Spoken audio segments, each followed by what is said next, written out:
This NASCAR 2025 news and rule change updates edition of the NASCAR Gambling Podcast here on the Sports Gambling Podcast Network is brought to you by Underdog Fantasy. Sign up with our promo code RACESGPN to get a 50% deposit bonus of up to $1,000. Drivers,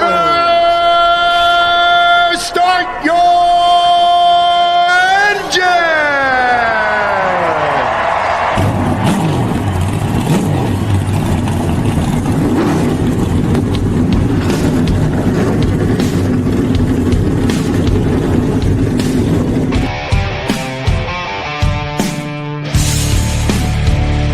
Strap in and pull those belts up tight as the Sports Gambling Podcast Network presents the NASCAR Gambling Podcast.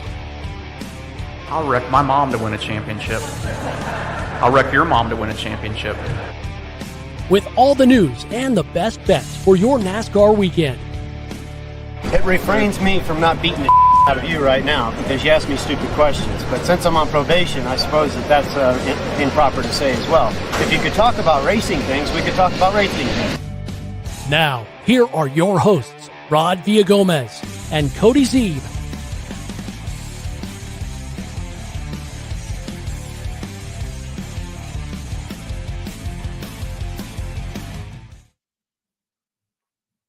Welcome in to another episode of the NASCAR Gambling Podcast here on the Sports Gambling Podcast Network. He's Cody Zeeb. I'm Rod Villagomez.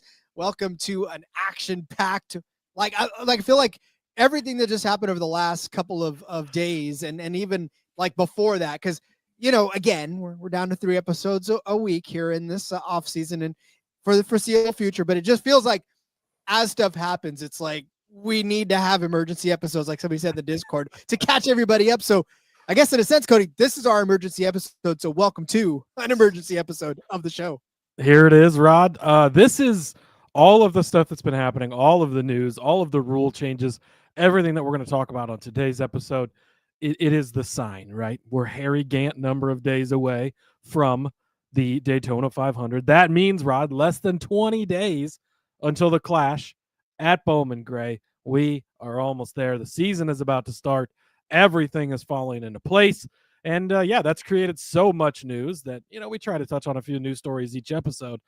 We needed to take an entire episode to talk about all of the news and rule changes and other notes around the series. And things keep going. We got more announcements coming tomorrow that we don't know what they are. Things continuing to evolve nonstop, which is it's great. Season's here. And kicking into gear pretty quick. You mean there's more RFK paint scheme announcements to be made? This is a JRM paint scheme, probably. Even still. You know that any announcements are made anymore. I'm surprised RFK, you know, they announced the new crew chief today. I'm surprised that wasn't some long drawn out. We have a huge announcement. What's it going to be? We're adding a 17th car. Oh, it's just a crew chief. Okay, never mind. But, luckily they didn't do it to us this time. Yeah, you gotta love it. Jessica checking in saying, "Hey, good afternoon, guys," and then Andrew saying, "Free my boy Mike. He ain't doing nothing." Well, listen, we'll talk about that in a second, but yeah, so much going on. Not to even exclude some of this IndyCar stuff that's going around and why NASCAR should be all bent out of shape about the IndyCar stuff going around. There's some even talks about that, Cody. It's just all happening. I don't know why people would be bent out of shape. I mean, I'm excited. Fox is really, when I guess the bent out of shape is maybe Fox doesn't love NASCAR as much as they seemingly love IndyCar all of a sudden. But boy, they're Tom Brady and IndyCar promos. I mean, they are going all in on it, which you love to see. And will they get the whole IndyCar for everything for the entire season. Whereas in NASCAR, it's only part of the season, and they're passing off, and they've got less races this year than they ever have before. So I guess you sort of understand it from that point of view. But yeah, IndyCar, boy, it's they're getting me really excited. Yeah, well, and then I read something too that said that NASCAR really does put I don't want to say a hamper on, but just basically tries to control the imaging and everything like that. So some of the stuff, like, I don't know that your boy's swimming through How great is that? Like, you don't think we're going to see a NASCAR sperm commercial anytime soon, Rod? No, I highly doubt that we're going to see any sort of bodily fluids roaming around on a NASCAR commercial. But listen, I loved it too, because I was like, oh, dude, did I just see what I think? And then, like, yeah, when that first started, I'm like, I clicked on it, and I'm like, oh, this might be like because it was like a headline, it was like new IndyCar promo has people going crazy or whatever. And I clicked on it, I'm like, oh, this must be some like joke, or whatever. And then I was like, oh shit, this is the real thing. Like, let's fucking go. This is awesome. You're like, I didn't know we were getting into health class here, but yeah, definitely. That's one of the hot button topics right now, but gotta love it. I want to tell you real quick though, if you want to find more of the rest of what's going on in the SGPN world, because there's still so much going on while you wait for the clash to happen, you can get all of that in the SGPN app. Easy, instant access to all of our free picks and, of course, all of the podcasts. NFL still going on. Playoffs still happening. Boy, LA did some damage last night against Minnesota. Sam Darnold, he is who we thought he was, essentially. So, yeah. Yes, that's very true. I just, made so much money off of that, boy. Fila checking in sync, but if it was Gordon, so yeah, we're gonna get a little more into this because. But what if it was Johnson? And I got thoughts, Rod. I got thoughts. Good. Well, you know what? Why not? Why not just give us thoughts? I mean, this is a good place to start because we're talking about NASCAR and the imaging of it. And as we prepare for it, it's funny though, because I was talking to Seth from IBT and we were planning out the next couple of weeks. And, we were talking about, okay, can we get, a couple of weeks here? We'll talk about this and we'll talk about, and then shot back a couple seconds later. He goes, wait, 2 weeks is the Clash.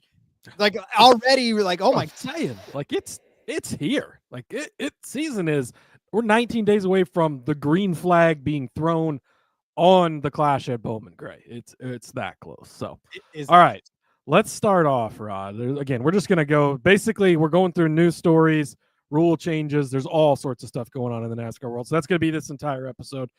We had other plans that we pushed back because it's like we gotta go through all this stuff. So. We're going to start with the open exemption provisional, Rod. This is similar to a promoter's provisional used in short track or dirt track racing.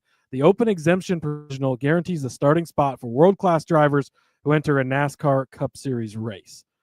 So to basically break this down, NASCAR has now created a provisional, which they used to do. So if you're newer to NASCAR or you're newer to racing in general, provisionals are very common throughout racing, right? We just saw it recently. Dale Jr. was entered in that massive late model race. Look, everybody was tuning in and going to that race to watch Dale Jr.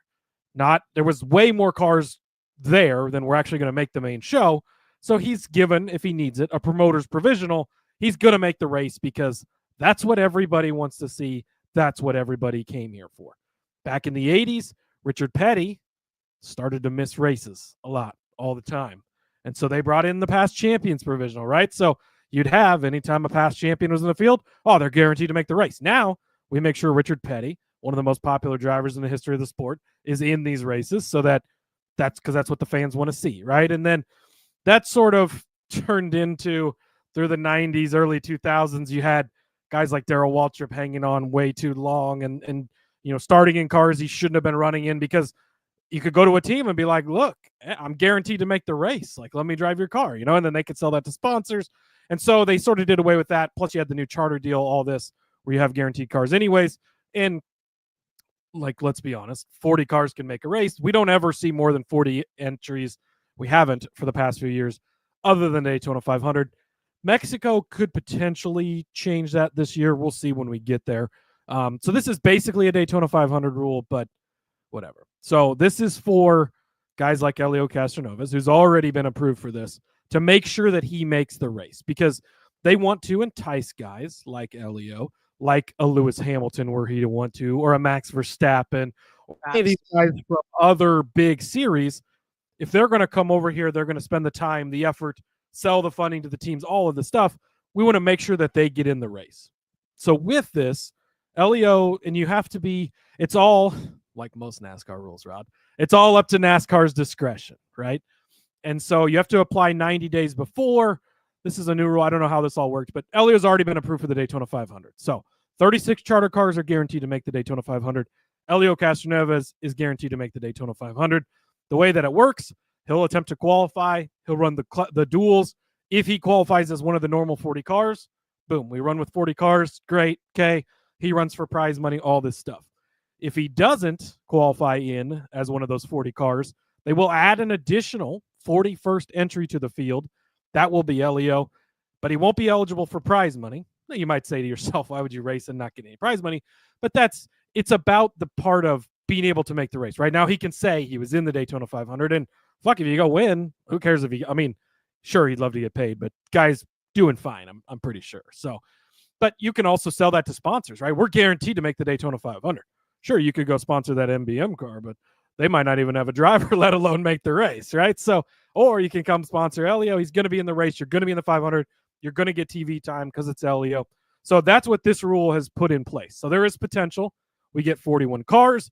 Now you might say, why even try to qualify? Just take the provisional. Well, because then you can't race for the prize money. Also, as Trackhouse, they'd probably rather there only be 40 cars instead of 41. Why add an extra competitor? That's not going to help them in any way, shape, or form, right? So he's going to attempt to make the race. If he does make the race, he won't have to use it. But if he doesn't, he will. The interesting thing with this, the way that this rule is put in is it's for guys that are not NASCAR stars, or they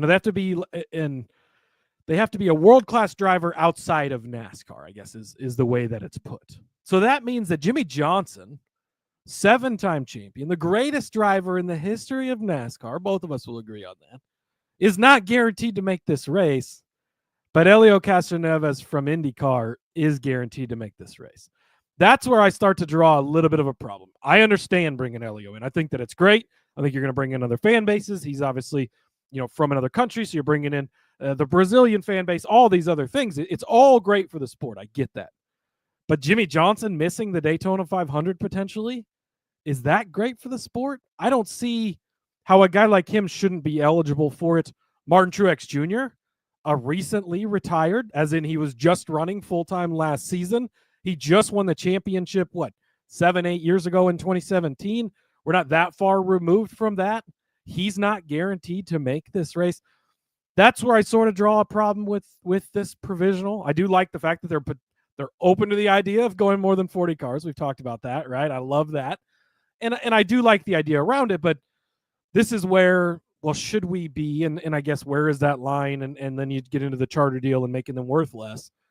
But should Elio be guaranteed in this race when Jimmy isn't? That's the part where it's really tough for me in this rule. Well, I mean, where I stand on the Jimmy Johnson deal. He should be guaranteed to make any race, no matter where he goes, anywhere in the world. That man should be able to get in whatever car he wants. And if he wants to come over to our local Boomers and get into a go-kart and race around that, he should be able to do that for free and not have to pay the entire day. But no, listen, and that is really, too, where you start to say, this is my favorite saying in the entire military complex, is at the commander's discretion. Like, anything in the world can be implemented by the commander's discretion. It's always, well, you know what? We can always have this rule, but I don't have to follow it because my commander discretion. That's basically how every single NASCAR rule is written. Mm-hmm. Just that it's like they made all the rules and then they just copied and pasted, unless NASCAR decides otherwise. Up to NASCAR's discretion. Whatever NASCAR thinks, unless NASCAR decides they don't like this rule. Like, that's behind almost every rule, because it does open up to, they can do whatever the fuck they want to, right? But it also leads to what we'll talk about after we come back from the break, because this should apply to one gentleman that is being held out of said fun.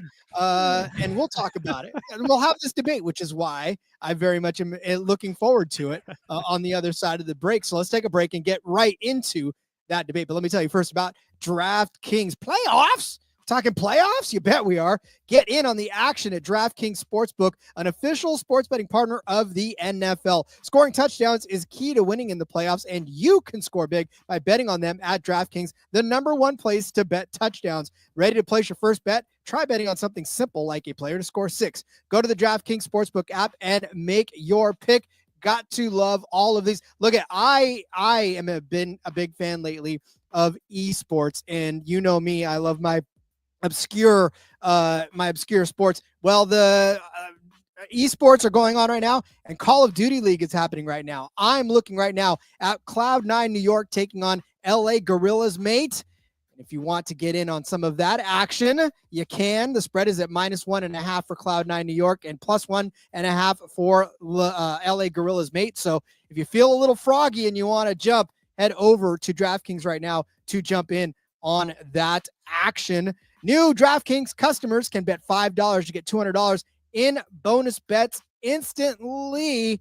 You got to love it, folks. Love me some DraftKings. Gambling problem? Call 1-800-GAMBLER. In New York, call 877-8-HOPE-NY or text HOPE-NY 467-369. In Connecticut, help is available for problem gambling. Call 888-789-7777 or visit ccpg.org. Please play responsibly. On behalf of Boot Hill Casino and Resort in Kansas, 21 and over. Age and eligibility varies by jurisdiction. Void in Ontario. Bonus bets expire 168 hours after issuance. For additional terms and responsible gaming resources, see dkng.co/audio.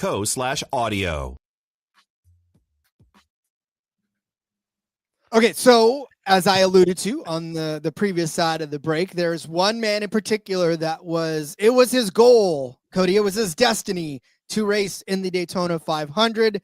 That destiny has been taken away from Mr. Mike Wallace. Yes, he is the brother of those Wallaces. And listen, I've brought the Rusty Wallace bobblehead. That's in awesome. solidarity with, I don't have a Mike Wallace bobblehead. They probably never made it. I was going to say, I don't know too many people that probably do. I do have the Rusty bobblehead. So, but that brings up the interesting question as we start to talk about who can race and who can't race, right? Now, I get it. I get that Mike Wallace is not necessarily of the age as the rest of the field, but as we've proven time and time again, Cody, just because you are older does not disqualify you from being a good race car driver still, because driving is not like if we were to trot out Jerry Rice back onto a football field.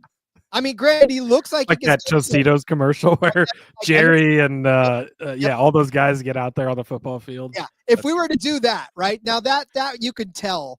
I mean, he probably would break something. Like somebody would break something on Jerry Rice. However, I mean, I don't know that we're diminishing talents in Mike Wallace, though, are we? Yeah. So here's the deal, right, with the Mike Wallace thing. And if you're just getting caught up, or this is your first learning of it, Mike Wallace, 65 years old, of course, the brother of Rusty, NASCAR Hall of Famer, but a race car driver in his own right, was around NASCAR Cup Series and other series for a long time. 65 years old, had announced a couple of weeks ago that he had entered into agreement with MBM Motorsports, going to drive the 66 car in the Daytona 500. If you don't know the story, Mike lost his wife last year. I believe actually last January it was. Lost his wife, and he's been going through all of that. And so they had kind of decided as a family, him and his kids and everything, like, what's something we can kind of rally around and make a positive thing, in her honor and to remember her. I'm going to get back in the car. I'm going to drive the Daytona 500, all this. Mike says he talked to the president of NASCAR. All was good. Everything was great. Okay, good. And then Elton Sawyer, the director of, I think, competition is what he is, called him yesterday or the day before and said, "Not so fast, my friend. You're not approved to run, not only in the Cup Series, you're not approved to run in any of the 3 series."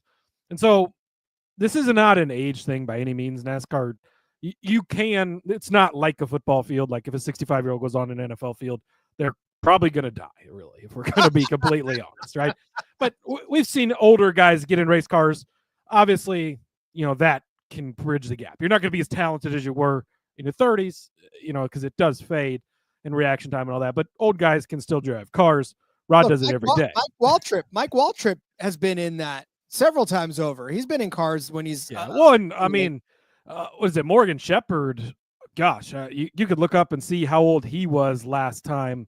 He raced in the Cup Series, but he was very old at the point. And Benjamin checking in, saying he wanted to join Bill Elliott, who raced till 2012, 2013.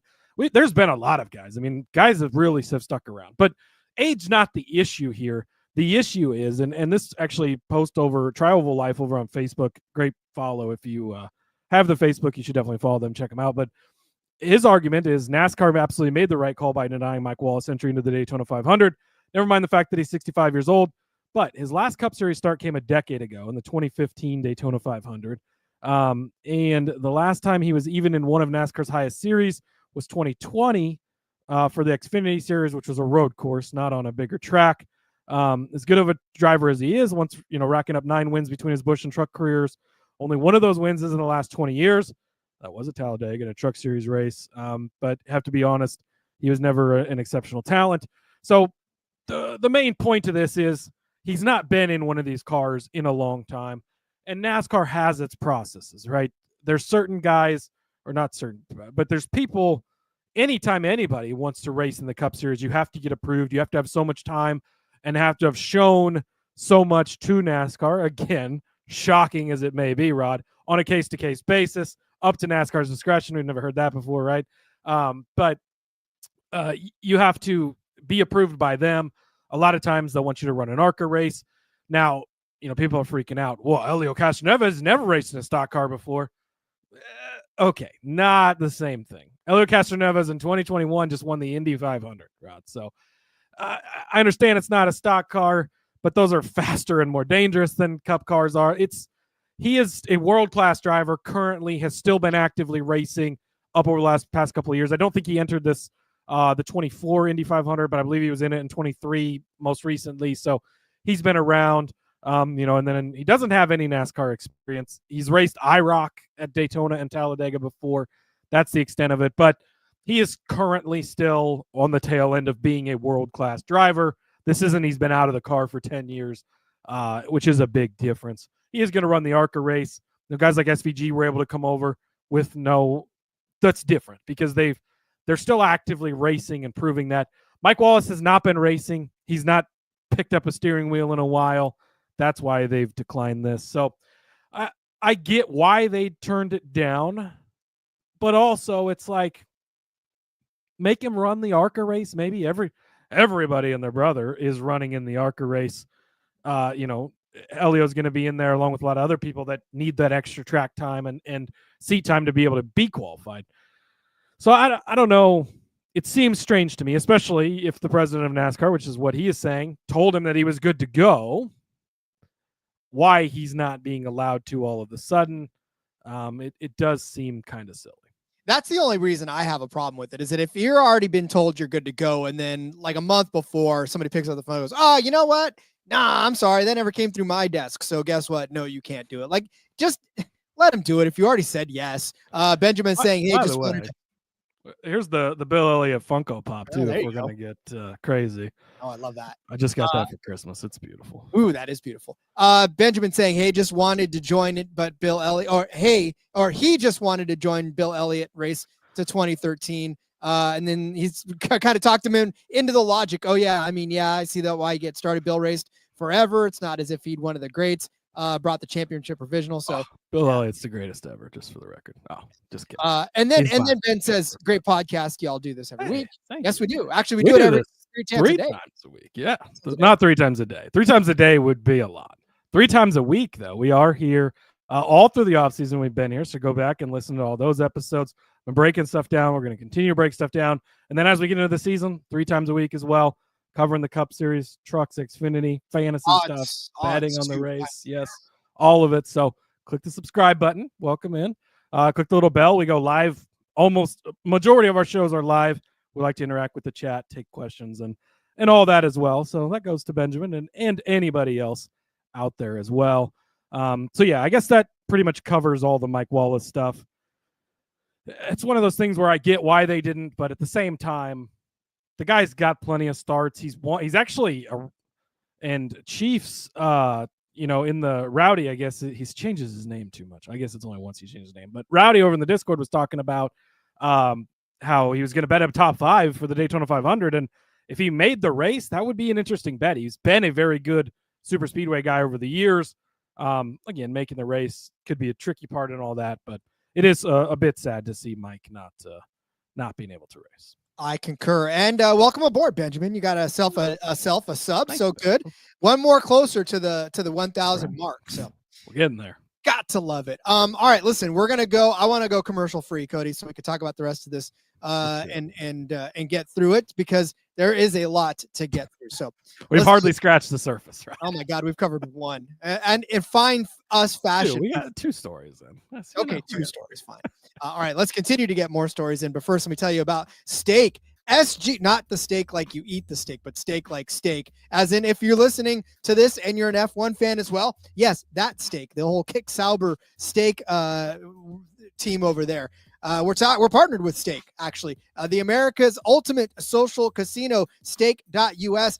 Stake.us is a free-to-play social casino available in most states, including California, woohoo, Texas, and Georgia. All your favorite games are there, and even you can play with live dealers. Use the promo code SGPN at sign-up, and you get this, 250,000 gold coins that you can use for free-to-play games and $25 in Stake cash, which can be played and win and redeemed for real cash. Stake.com, use promo code SGPN. That's stake.us, promo code SGPN.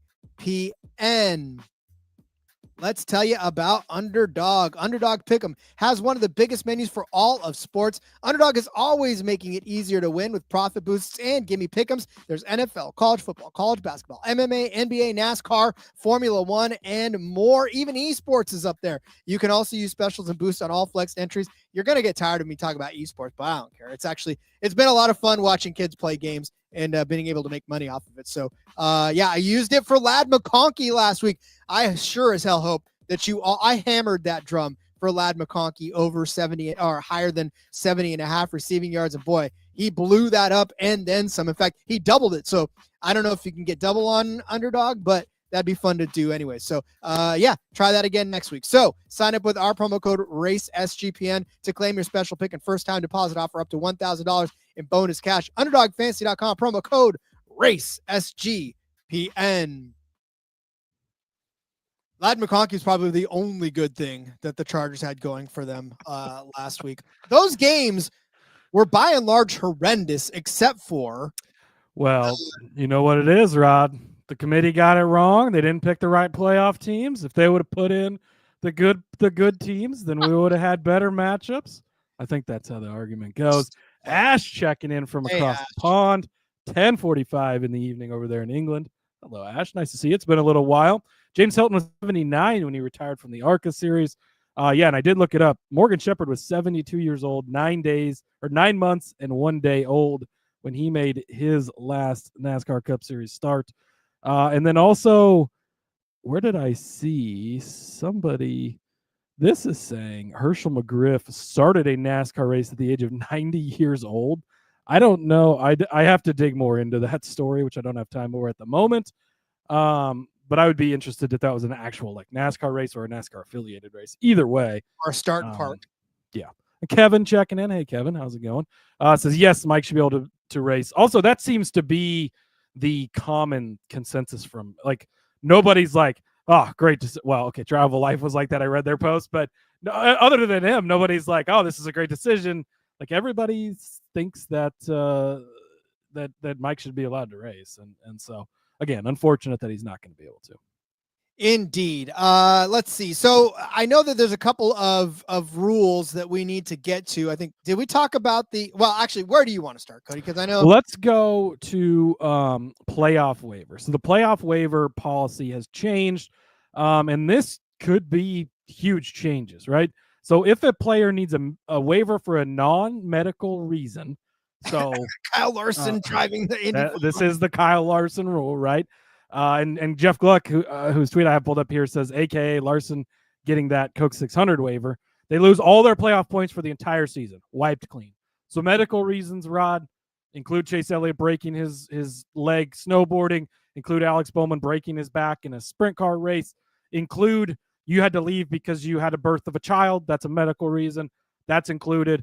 If you have to get a waiver for one of those reasons, you keep your playoff points. Everything is the same as it has been kosher, move on, all that. If you need a playoff for a non-medical reason, aka you missed the start of the Coke 600 or Coke 373.5 as we had last year, or you get suspended for a race because you right hook somebody on a big track like a Chase Elliott did or a Bubba Wallace, all those things, boom, you lose all of your playoff points and you will start at 0, or I think 2,000 is what they have, but when it gets to playoff time. So you think of a guy like Kyle Larson, right, who almost won the regular season title, had all those wins in the regular season, all these stage wins, all this stuff to rack up all these playoff points, which didn't help him get into the Final Four this year, but certainly could have, right? All that stuff would have been wiped out and he would have gone back to 0. I heard Jordan Bianchi making the argument this could change a lot of things, because if somebody loses that, and this is backwards and forwards, so if this is the 3rd race of the season, you get suspended, you miss the 4th race, any points you've earned so far are gone. Any points you could earn are gone. That could change the way somebody races, because you're no longer racing for playoff points or stage points. Nothing else matters, right? I mean, you still need to make the playoffs if you're not locked in already. But yeah, it could change a lot of things. So interesting. But I do think, this is NASCAR's way of not letting what happened with Larson happen again, I guess, going forward.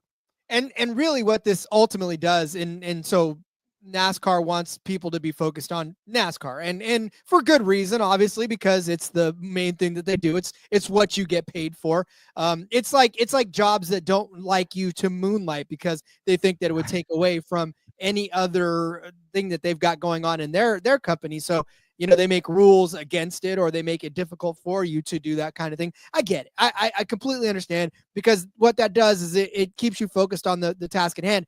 And like you said, Cody, it also keeps you from taking matters into your own hands, which was something we had that huge discussion about last year. And, if you're manipulating races, or if you're doing things that take you out of the seat that aren't medical, then, it changes your philosophy.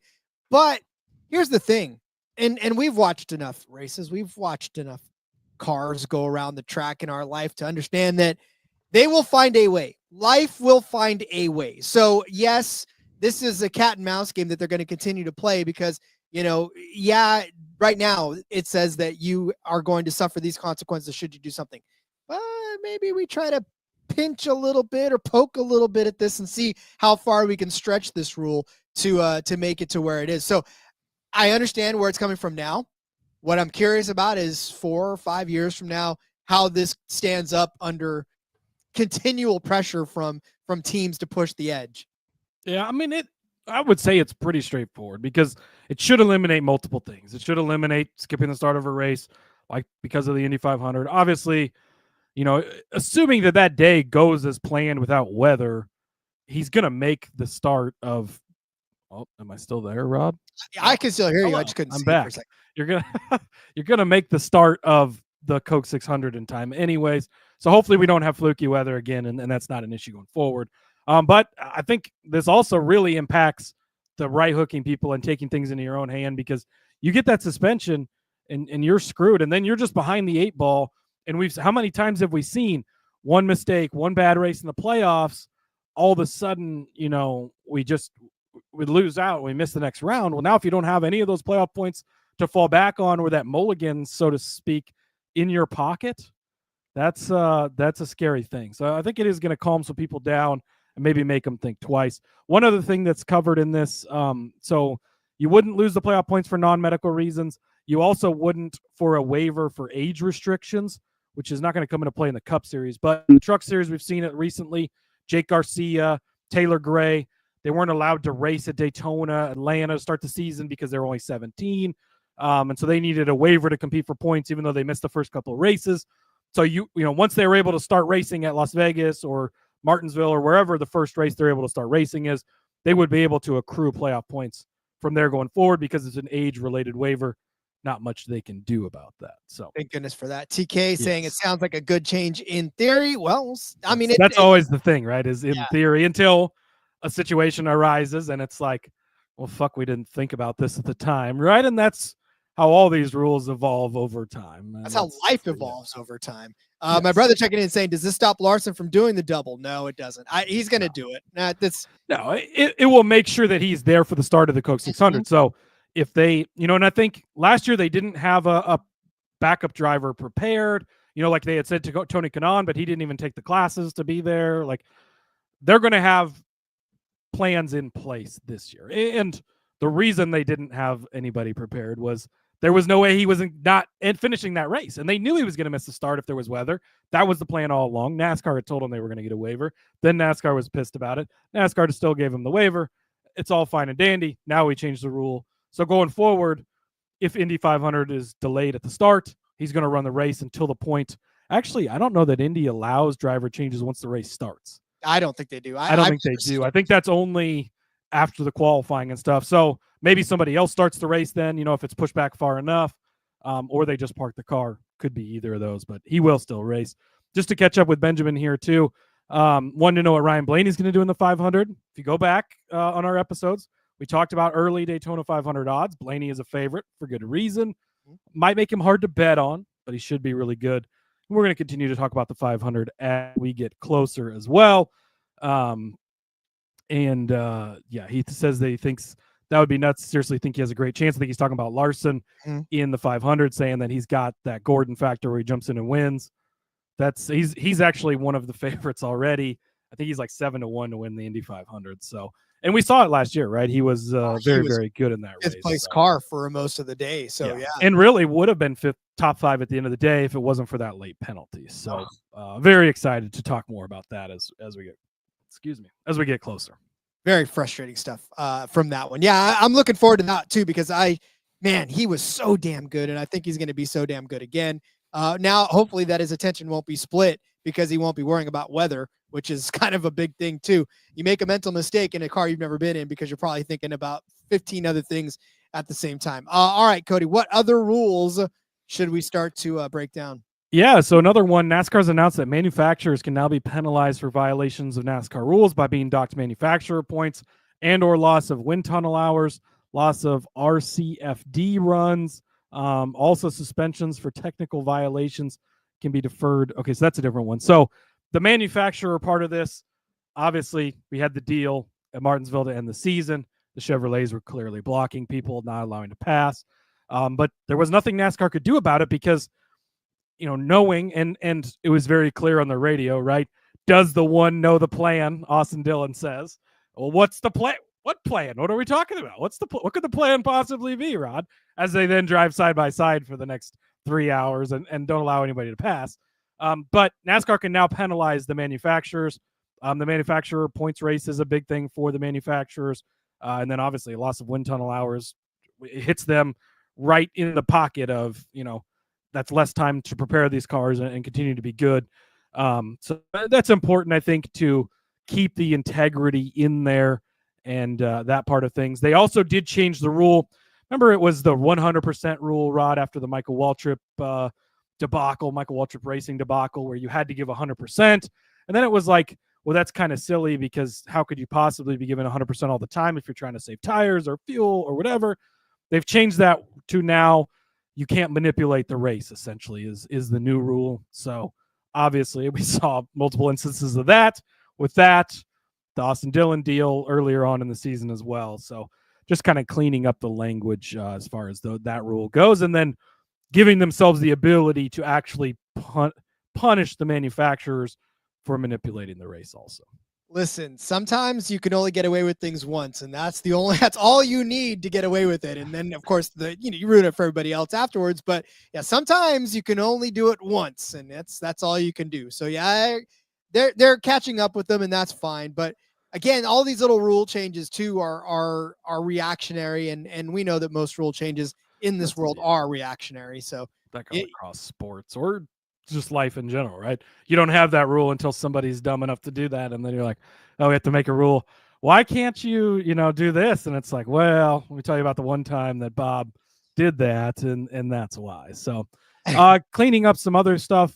Technical violations can now be deferred a week, no matter if appealed. So that's just, we'd seen in the past where, so-and-so crew chief got suspended. They're going to appeal it. Then they go to the race, because, we've got this important race coming up, and then it's a super speedway where the crew chief isn't as much involved or whatever the case is, right? It's more important for him to be in this race. So we'll appeal, quote unquote, this suspension. And then as soon as the race happens, they're going to drop the appeal. And it was just, them tactically maneuvering the suspension to be pushed a week later. They're just going to say, hey, do you want to push this a week later? You can push it a week later. You don't have to say that you're appealing now. So just cleaning that up. One other thing they're cleaning up, crew chief fines. In the past, anything the team does wrong, the crew chief gets fined. As we all know, Rod, the crew chiefs never pay those fines. The teams pay those fines. So instead of fining the crew chief, we're just going to fine the teams now.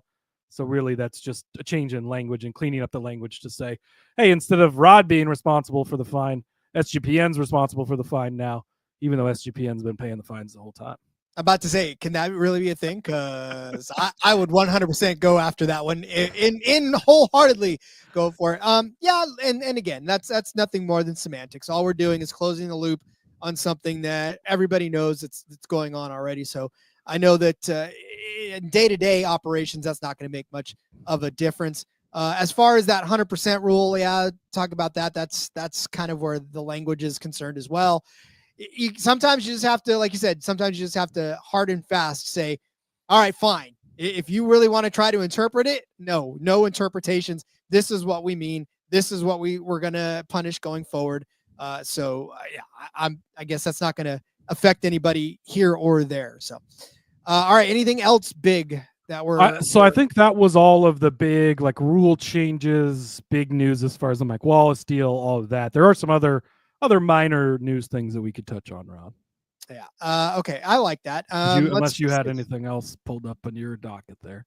No, I was looking through too when you're talking about the dismissing the you don't have to say I'm appealing. I mean, that's always one of those great things about it. I always try that in my everyday life, and that doesn't work. Like if something happens, like, oh wait, I need to appeal that decision. And they're like, no, the due date is still the due date. So sorry, bud, you're gonna have to either turn it in or get fined for it. But yeah, I don't have anything else really other than what do you got?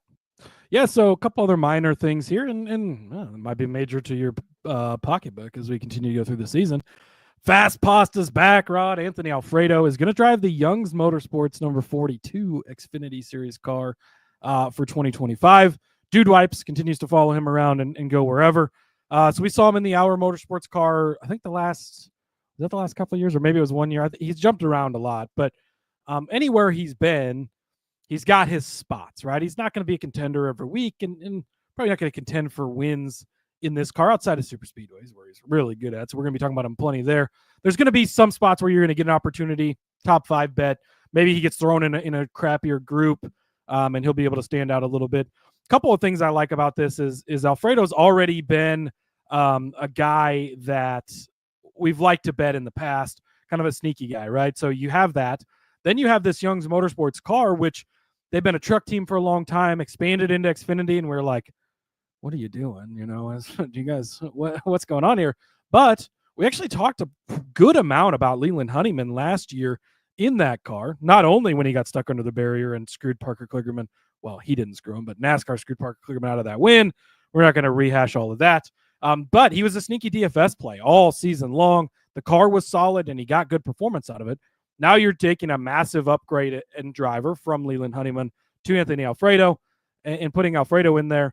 This is going to be a guy that we're going to hit on in multiple spots. He's going to be a long shot top 5. You're going to hear a lot about. Super Speedway is going to be a guy that we continually bring up. So I'm excited for Anthony and the fact that he's got another full-time ride, and we're going to have plenty of chances, I think, to bet on him again this season.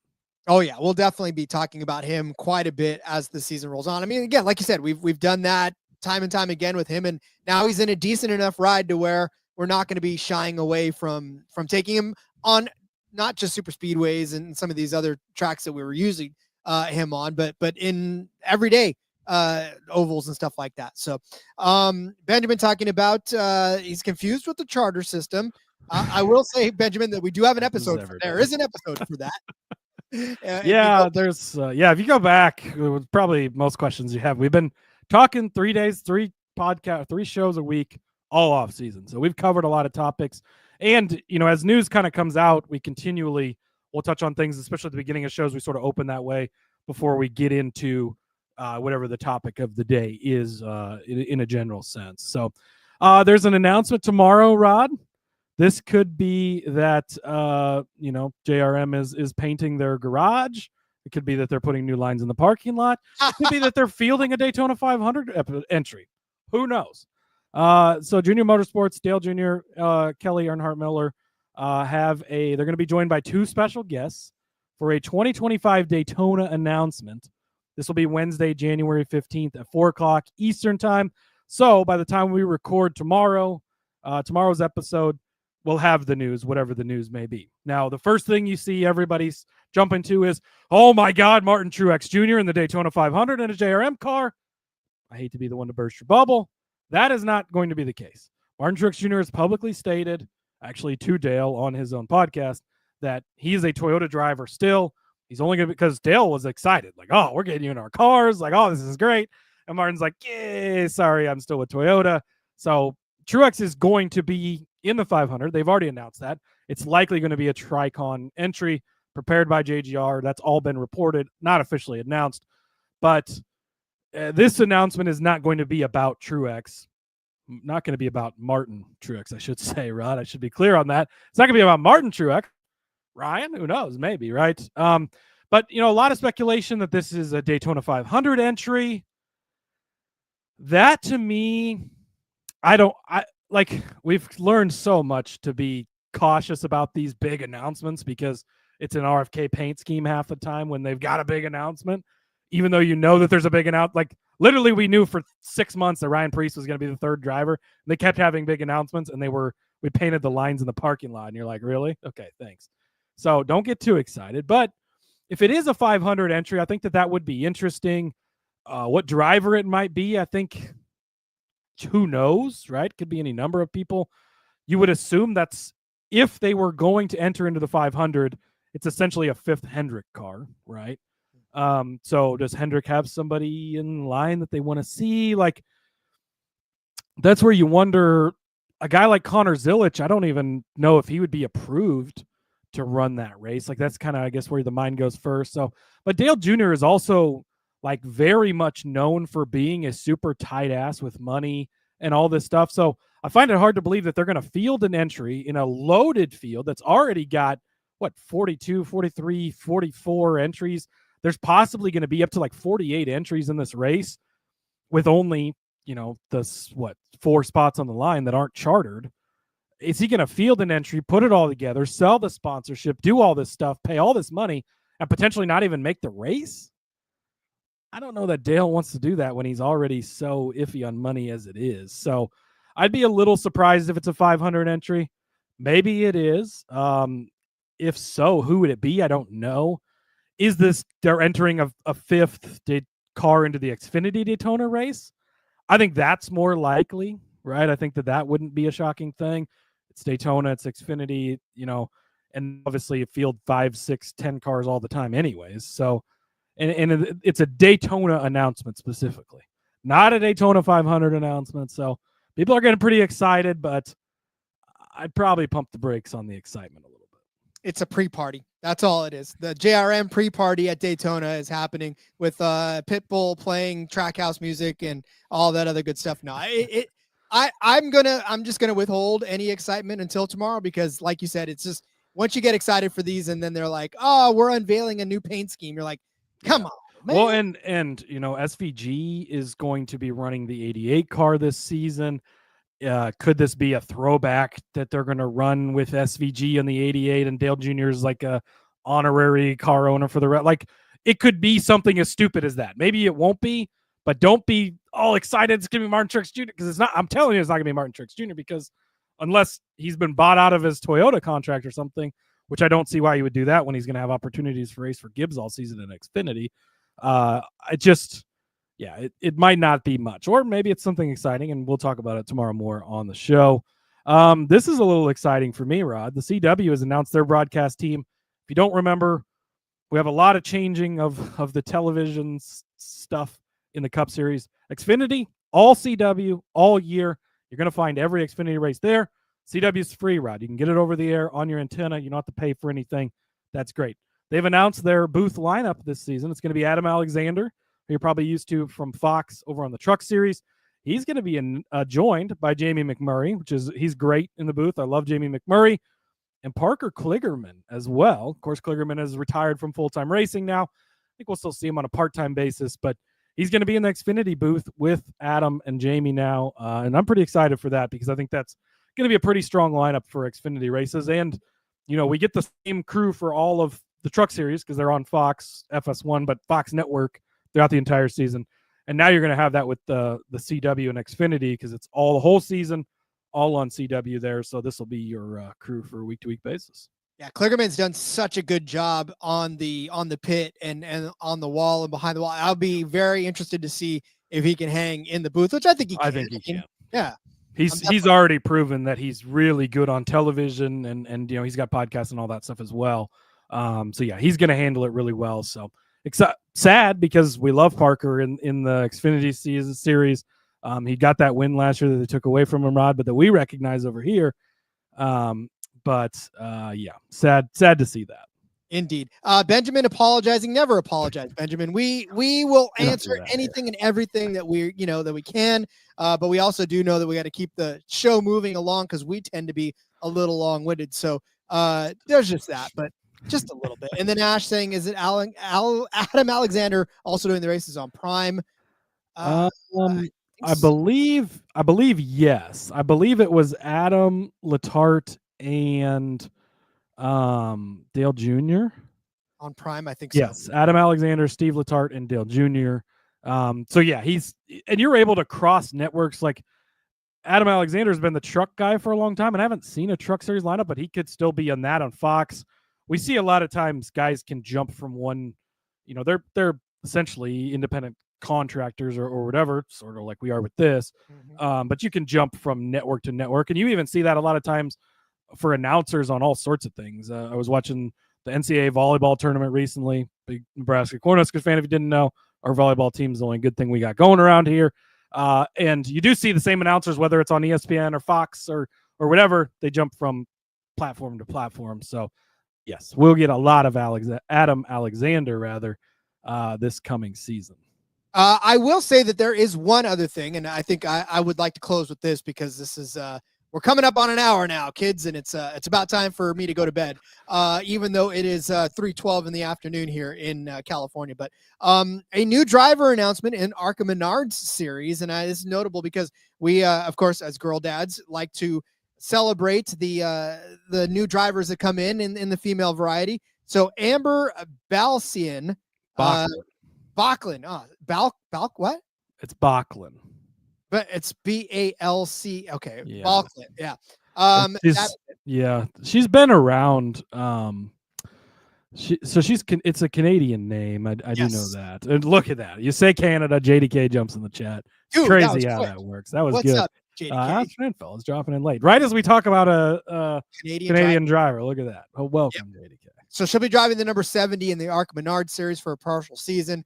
Right now, I think she's still looking for some from sponsorship, but yeah, again, man, we love seeing this. We love seeing the sport advance and for more female drivers to jump in. I feel like, so I was at the Kansas Speedway a couple of seasons ago, and I think there was 5 women in the ARCA race that happened that weekend. It was great to see, and that continues to be a platform for them to kind of step up and get their feet wet, and hopefully we'll continue to see a lot of these ladies. And we've seen Tony Bredinger has turned, ARCA rides into now a full-time Truck Series ride. So, and obviously we saw that previously with Haley Deegan and other females as well. So it is really great to see that. One more story, Rod, because, well, one of my favorite athletes, one of your favorite athletes are joining forces in Tom Brady and Jimmy Johnson. That's right. They are going to be co-owners alongside Chip Ganassi for a 4th entry, 109th Indianapolis 500 coming up in May. The driver is going to be Sebastian Bourdais. Carvana jumping on as a sponsorship that obviously comes from Jimmy Johnson. But Chip's done that a bunch over the years with a bunch of different celebrities and stuff entering that extra car. But see Tom Brady, Jimmy Johnson join forces. You know how many? That's 14 championships, Rod. Holy shit, that's a lot of Super Bowl rings, a lot of NASCAR championships, all in the same car there. Who knows? Maybe they'll add an Indy 500 ring to their collections. That would be amazing. Although Tom's got stupid money right now. Like he's like, oh, I'll buy part of the Raiders. I'll buy part of IndyCar. Let me just see if what he was still married, how much money? I mean, he had a lot more money when he was married, but this is true. Giselle makes way more than he does. That Fox contract. I mean, who knows? He'll probably be I bet he's on the broadcast because he's a Fox guy, right? He's already been doing the commercials. Now he's going to own a car. They're going to have him and Danica Patrick on the little dais thing there or whatever. Oh, it's he's got got a little ways to go still, but he is the greatest of all time, Rod. So yeah, well, he's yes, I guess if you want to look at it from a perspective of a straight numbers perspective, it doesn't really matter how you look at it. He is the greatest of all times, as is Jimmy Johnson. So we can exactly agree with that. All right. Well, then I feel like that's a good natural place to end. Once again, welcome to all of you who just joined us. Benjamin, welcome to you. Again, we hope you continue to listen, and I thank you for your subscription. And if you're out there and aren't chatting, but you're still listening for the first time, welcome to you as well. And for those of you on the podcast, welcome. We love each and every one of you. Yeah, a ton of people in the comments today. We always love that. And yeah, again, if you don't know, 3 times a week here and continuing to go forward. So click that subscribe button. If you're listening on the traditional podcast, jump over to YouTube, subscribe there, click that bell. You can join the chat, all of these wonderful people. And we'll see you guys all tomorrow I think we're getting into one and done pool, Rod. Yeah. This is the whole thing that we've set up. We're just like, all right, let's push it all back shuffling things. We're running out of room to shuffle because the season starts soon. But yeah, one and done picks. We did this last season. It'll be a 2-parter. And I'm going to set up the fantasy league tonight, actually. So if you go to @NASCAR Gambling on the X, follow the NASCAR Gambling Podcast on the YouTube or on Facebook as well. And I'll drop the link in the Discord if you want to continue the conversation. sg.pn/Discord. Jump in the NASCAR channel over there. But yeah, I'll be creating a league for that. Be super cheap to enter. But one and done, you get all the drivers in the pool. You get to pick them once for the entire season. So we go through and make all of our picks. Let's go back and look. I think because we entered just the show's picks from the beginning of the year, didn't touch anything or change anything. It did pretty good throughout the season. So we're going to try and do a little better this year. Yeah, we will. Like we do every year. Just a 1% better every day makes you that much better by the end of the year. All right, Cody. Well, then, as we sign off today, let everybody know where they can find you out in the real world. Yes, Rod. You can follow me over on the X @Husker_Zeeb. You can find all my stuff over there. Tons and tons of stuff coming out. SGPN's got me busy. Football stuff, lacrosse stuff, racing stuff, all of it. Got a ton of other fun stuff in the works coming out very soon. So make sure you're following me there. And then, follow the show as well at NASCAR Gambling. Click that subscribe on the YouTube, on the podcast feed, wherever you're listening. We appreciate it. We'll see you guys tomorrow. Indeed. Follow me on Twitter at RJ Villagomez. Link in about everything I've got going on, whether it's here. Of course, the In Between Media folks. I'm going to be jumping on at In Between Media this Thursday to talk with Seth and Elliott about all of the offseason stuff. And then, of course, coming up, the Clash in a couple of weeks as well. And took my hand and dipped it into the League of Legends world. So check out the link in that bio to find my League of Legends picks. Hey, did pretty good on my snooker picks. One guy pulled out, so that didn't happen, but I did nail the other one. So if you like snooker. Rod hates it when those guys pull out. I do. See you guys tomorrow. Until then, everybody, let's go racing and let it ride.